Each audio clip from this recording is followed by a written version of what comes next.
오직 예수뿐이네. 아멘. 그 신경에 다 볼 수도 없고 작은 고난에 지쳐도 주께 부이 나의 모든 삶 버티고 견디게 하시네. 은혜 아니면 살아갈 수가 없네. 나의 모든 것 다 주께 맡기길. 참된 평안과 위로 내게 주신 주 예수, 오직 예수뿐이네. 은혜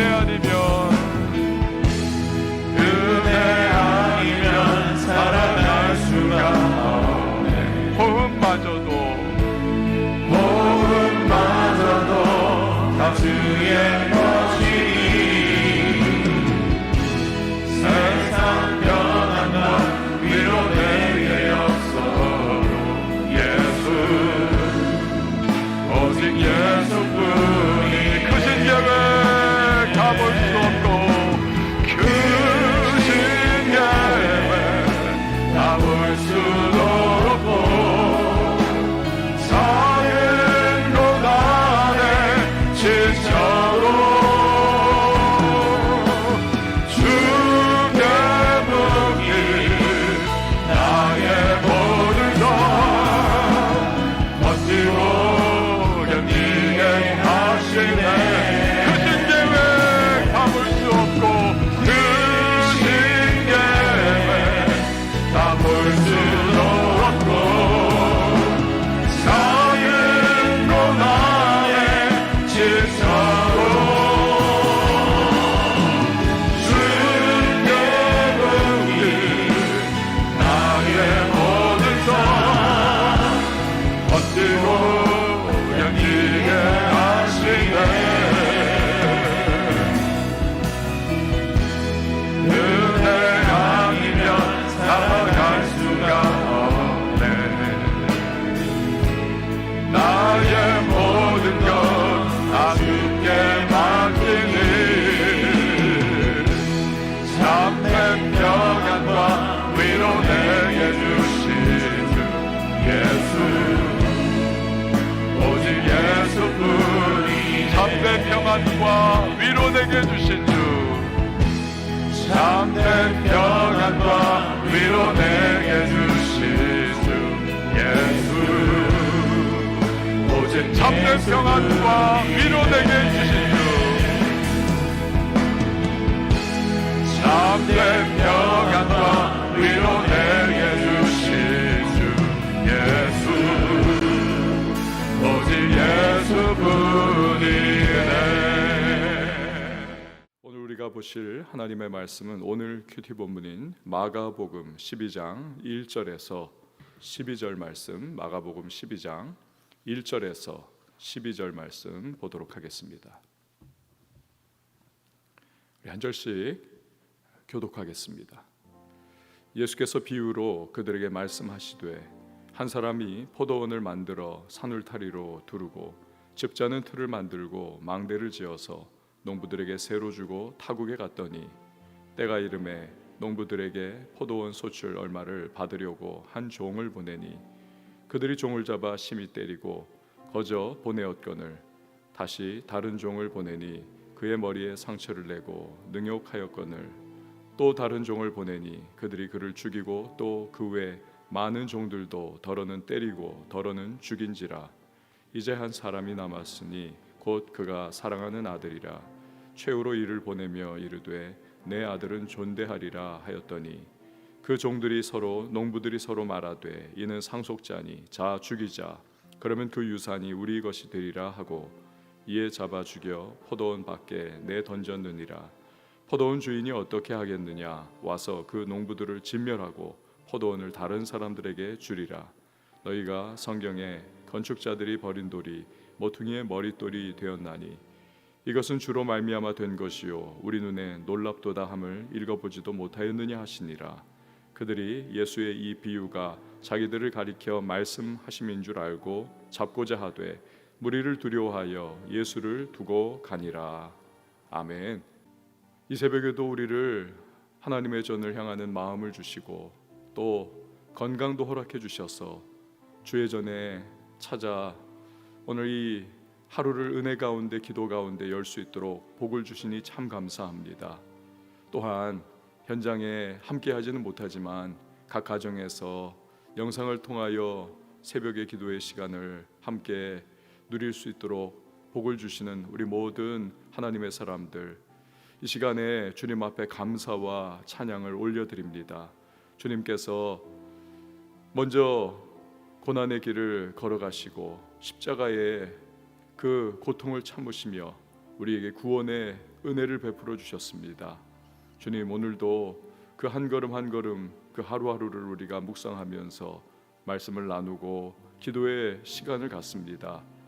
이 모든 시간을 통하여서 더욱 주님을 알아가게 하시고 배워가게 하시고 닮아가게 하시며 또 그 길 따라가는 우리 모두가 되게 하여 주시옵소서.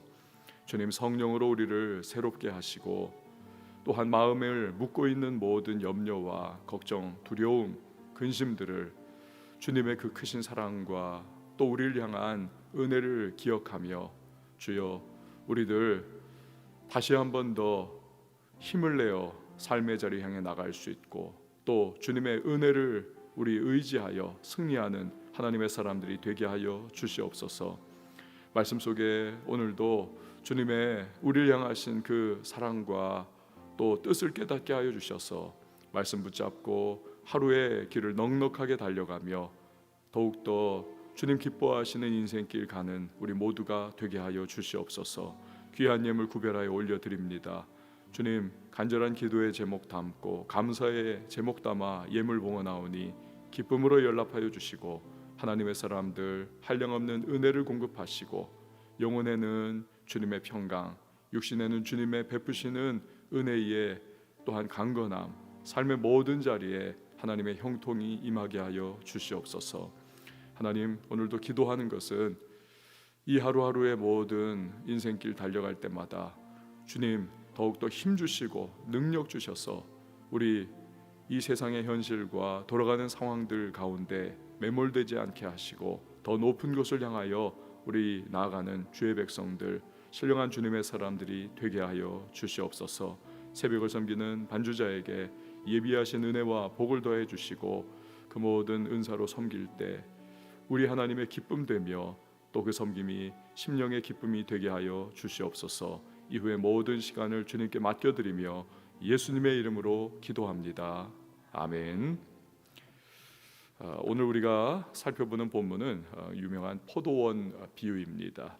어제 본문을 여러분 잠깐 생각을 되짚어 보십시오. 예수님께서 십자가 지는 사명을 위해서 예루살렘에 입성을 하셨습니다. 성전에서 장사치들이 막 그 이방인의 뜰을 더럽게 만들고 또 그곳의 본래의 목적인 예배하고 기도하는 것이 불가능하게 만드는 이러한 왁자한 장터의 모습을 연출하지요.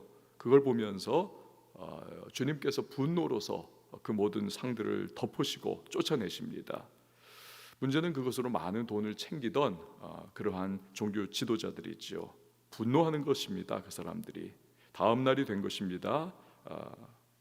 그래서 어제 이제 우리가 살펴본 본문의 마지막 그 뒷부분, 우리가 다루지는 않은 부분입니다. 그들이 몰려와 가지고 예수님께 항의를 하는 겁니다. 당신이 도대체 무슨 권위로 이런 일을 하는가? 그러자 오늘 우리가 이제 살펴보는 이 비유를 우리 주님께서 말씀을 하시는 겁니다. 먼저 1절과 2절 말씀을 보시기를 바랍니다.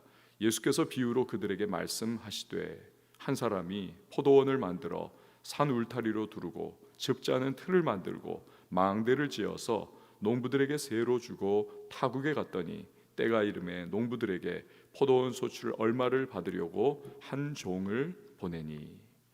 예수님은 언제나 말씀을 전하실 때 눈높이를 잘 맞추셨습니다. 그 시대에 함께 숨쉬고 먹고 마시고 살아가는 사람들의 평범한 그 일상의 삶 속에서 치여가지고 살아가는 사람들이 잘 이해하고 또 그들이 복잡하게 고민하지 않으면서도 참 즐겁게 듣고 기쁨으로 말씀을 받을 수 있도록 쉽게 알아들을 수 있는 방식으로 말씀을 늘 전했습니다. 이 비유도 마찬가지죠. 이 당시에 팔레스타인 지역은 참 척박한 지역이 아닙니까? 살기가 좋지가 않습니다. 돈 좀 있고 땅 있고 부유한 지주계층은 환경 좋은 곳으로 편안한 지역에 가서 거기서 사는 겁니다. 대신에 가지고 있던 땅을 놀릴 수는 없으니까 소작농들에게 빌려주는 거죠. 세를 받는 겁니다. 주변에서 일어나는 일을 비유로 들어서 이제 예수님께서 말씀을 딱 운을 띄시니까 그 항해하던 종교 지도자들이 귀가 쫑긋해지는 것입니다. 이거 아무개네 집 이야기네 하면서 이제는 그렇게 딱 알아들으면서 따라가는 겁니다. 주님이 계속 이 종교 지도자들에게 비유를 이어가시는 거죠. 소작농들이 아주 못됐다는 겁니다. 세를 내기는커녕 주인이 보낸 세 받으러 온 종들을 때리더라는 것입니다. 빈손으로 돌려보냈습니다. 주인이 다시 기회를 줍니다. 다른 종들을 보냈죠. 그랬더니 이 사람들이 아예 그때부터는 종들을 두들겨 패기는 하고 또 그 중에 어떤 사람들은 죽여버리더라는 것입니다. 주인이 마지막으로 사랑하는 자기의 아들을 보냅니다. 내 아들이야 이 사람들이 존대하겠지. 못된 소작농들이 결탁을 합니다. 그리고는 이 주인의 아들, 상속자 되는 이 아들을 죽여버리면 멀리 가 있는 주인이 뭐 어떻게 하겠느냐. 그리고 그의 땅은 우리 것이 되지 않겠느냐.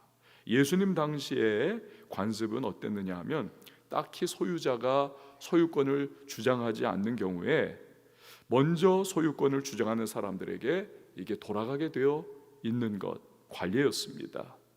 농부들이 그걸 노렸다는 것이죠. 상속자 죽여버리면 이거 우리 것 되어서 우리가 평생 편안하게 먹고 살겠지.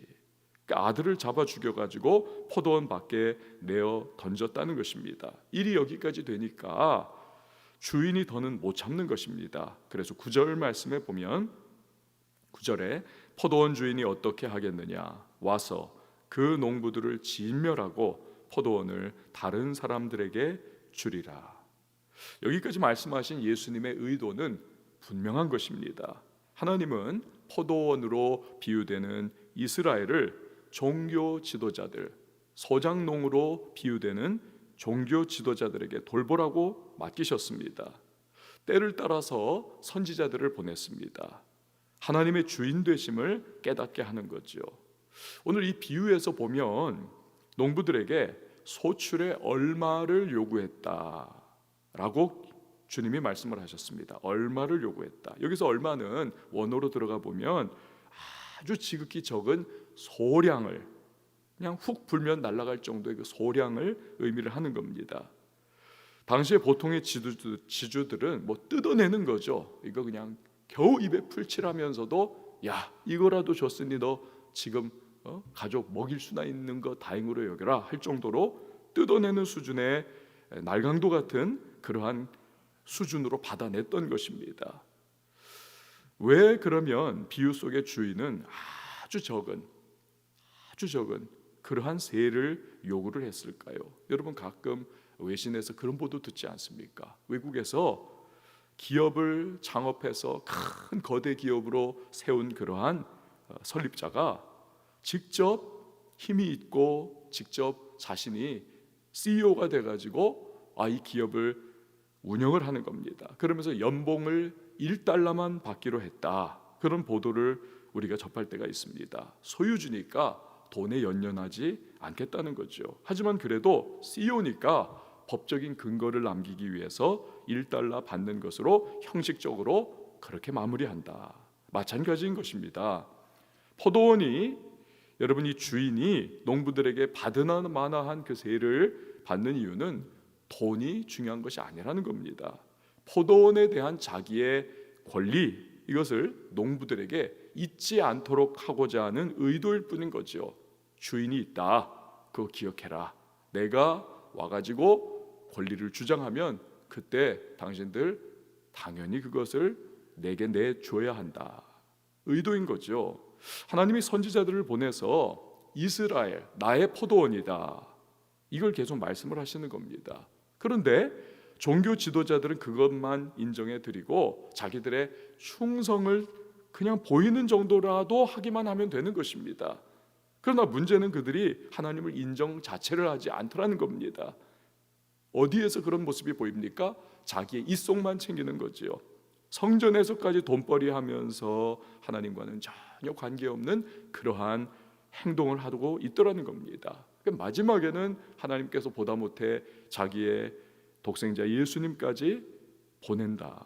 그러나 예수님까지 죽일 것입니다. 이 비유를 통해서 예수님은 그들의 적나라한 죄악상을 그대로 고발을 하고 계신 겁니다. 그리고 말씀하시는 겁니다. 10절에서 11절 말씀 보니까 10절에서 11절 너희가 성경에 건축자들이 버린 돌이 모퉁이의 머릿돌이 되었나니 이것은 주로 말미암아 된 것이요 우리 눈에 놀랍도다함을 읽어보지도 못하였느냐 하시니라.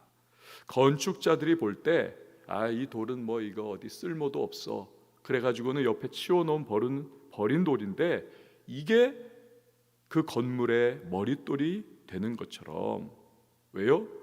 쓸만한 것들은 다 자재로 썼습니다. 근데 나중에 머릿돌 삼을 걸 보니까 여기 버려놓은 게 있습니다. 그래가지고 거기 파가지고 언제 이 건물 완공, 딱 그 돌을 그렇게 쓰는 것과 같이 하나님은 종교 지도자들이 버린 돌과 같은 예수님을 머릿돌 삼아서 하나님의 나라를 세우신다는 것입니다.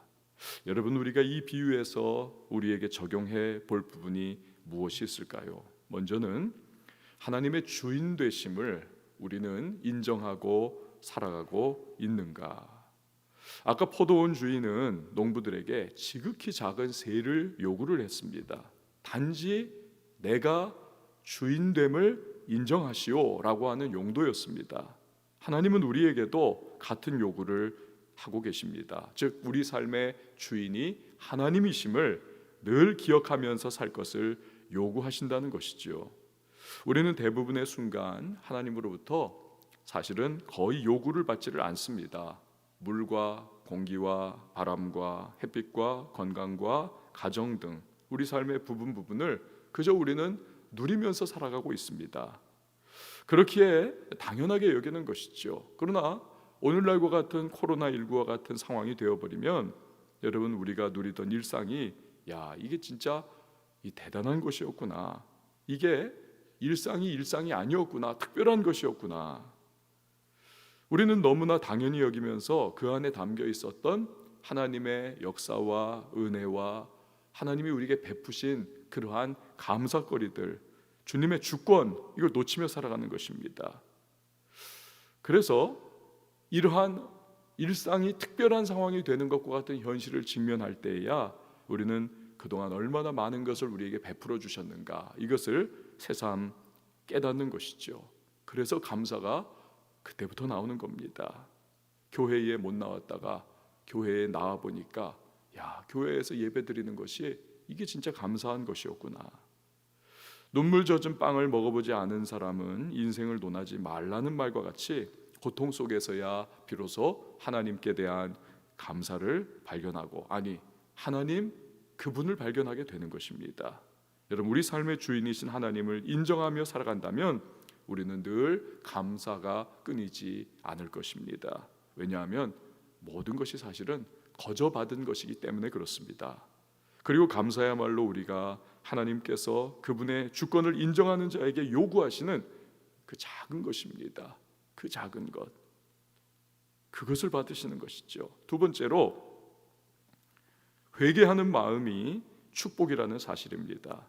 여러분, 이 비유에서 포도원 주인은 농부들을 진멸합니다. 그리고 포도원을 다른 사람들에게 줍니다. 이 과정에서 주인은 계속 종들을 보냈던 상황입니다. 나중에 아들까지 보냈습니다. 이것은 기회를 주는 거죠. 농부들에게 마음 고쳐 먹어라. 끝끝내 거절하니까 결국 진멸하는 것입니다. 우리 하나님은 자비하신 분이십니다. 회개의 기회를 주십니다. 예수님 부인한 베드로도 회개할 때 교회의 기둥과 같이 다시 사용해 주시지 않습니까? 그러나 아무리 회개의 기회를 가졌죠.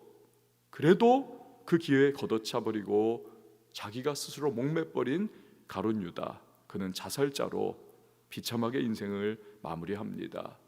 만약에 가룟 유다가 회개했더라면, 그래서 주님께 다시 한번 자신을 드렸다면, 여러분 그 역시도 사도의 영광스러운 이름에 오르지 않았겠습니까?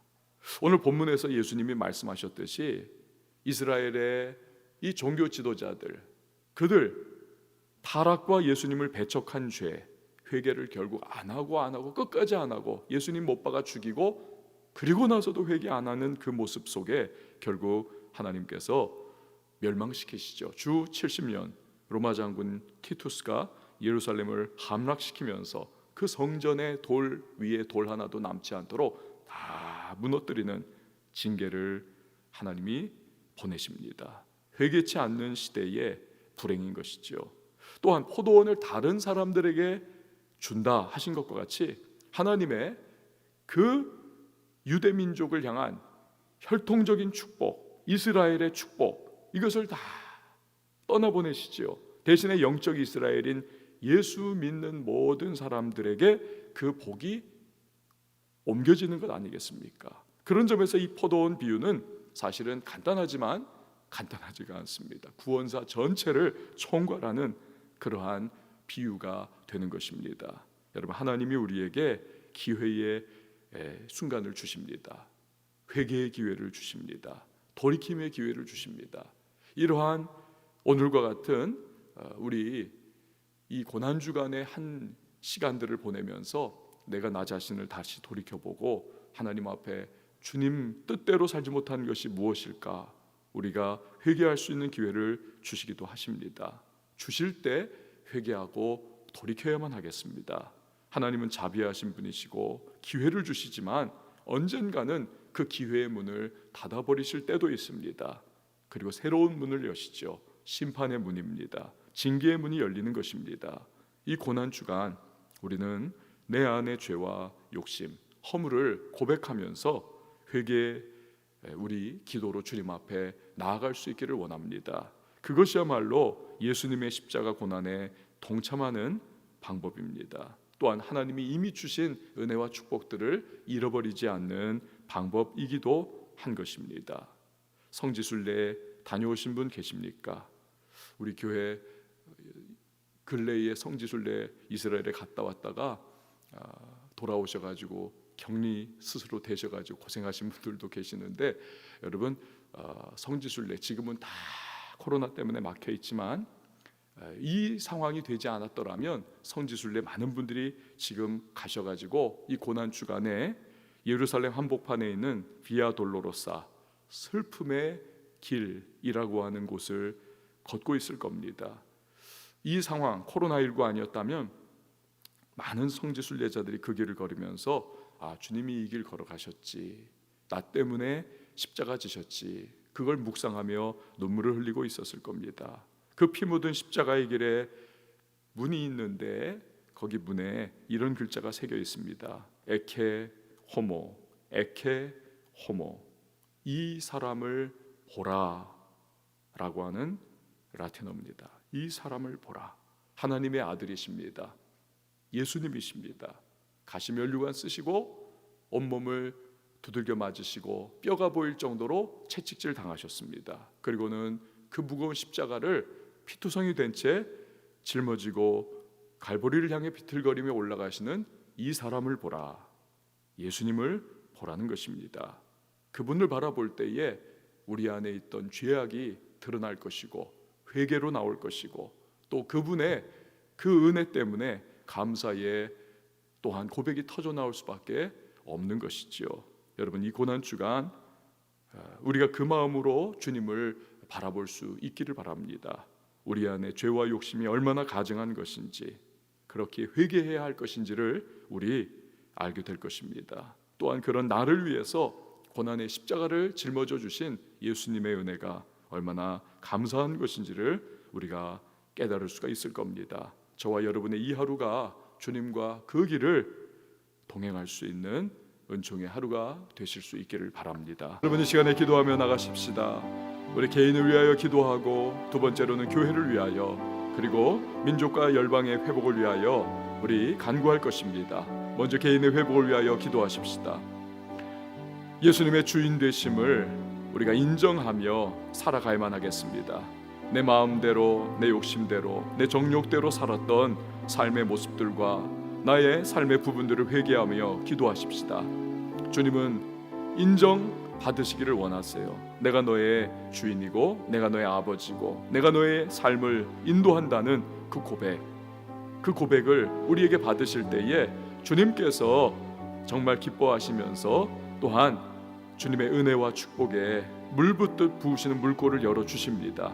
그 은혜를 망각하고 살았던 우리의 모습을 여러분 회개하면서 오직 주님만이 나의 주인 되십니다. 주님 그 공급으로 나는 살아갑니다. 그 은혜를 붙잡고 오늘도 살아가겠습니다. 우리 같이 기도하시면서 우리 주님을 높이며 우리 경배하십시다. 이 시간에 우리 다 같이 주여 한번 외치고 통성으로 기도합니다.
교회를 위하여 여러분 기도해 주시기 바랍니다. 교회의 회복을 위하여 기도해 주시기 바랍니다.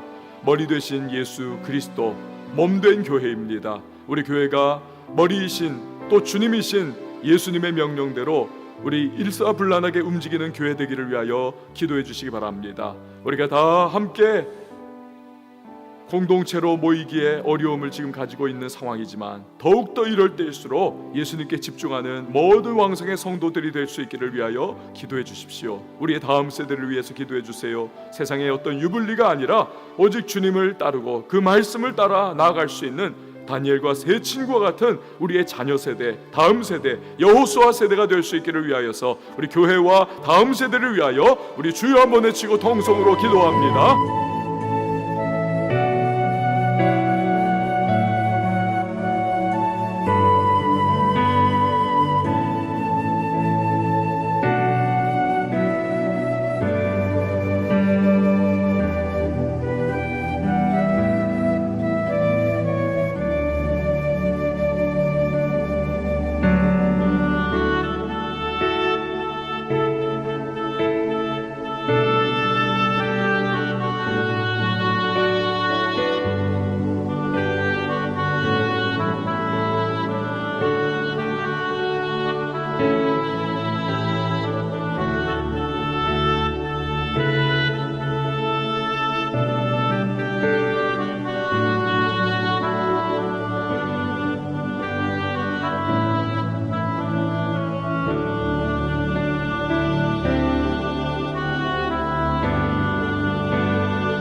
다시 한번 기도할 때에 민족과 열방의 회복을 위하여 기도해 주시기 바랍니다. 치료제가 속히 개발될 수 있도록 주님께서 함께 해달라고 기도해 주시고요. 또한 우리 나라를 회복시켜 주시고 대구와 경북 지역 특별히 주님의 치유가 임하기를 위하여 기도해 주시기를 바랍니다. 나라의 무너진 경제를 회복시켜 주시기를, 사업체의 모든 어려움들을 주께서 아십니다. 기도해 주시기 바랍니다.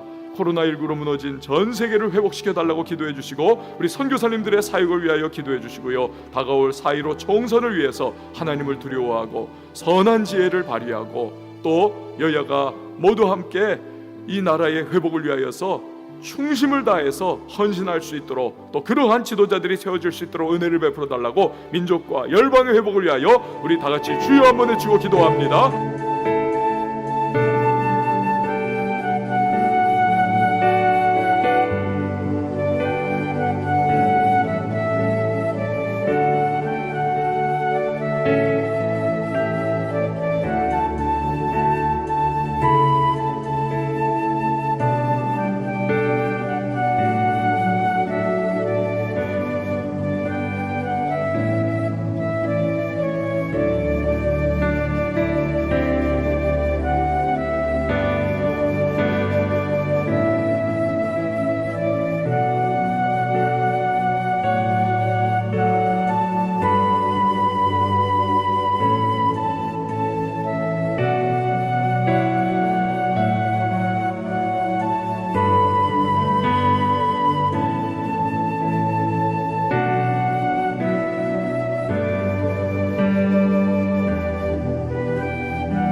우리 하나님을 부르짖어 찾으십시다. 아울러서 회개하며 나가고 또 우리의 잃어버린 감사가 회복되기를 위하여 기도하면서 여러분 가지고 나온 기도의 제목과 간구의 소망을 주님 앞에 아랠 때에 한번 두 손을 높이 드시고, 가정에서도 여러분 두 손 한번 높이 드시고요, 우리 주님의 이름 3번 외치고 자유하게 통성으로 기도하도록 합니다.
주옵소서.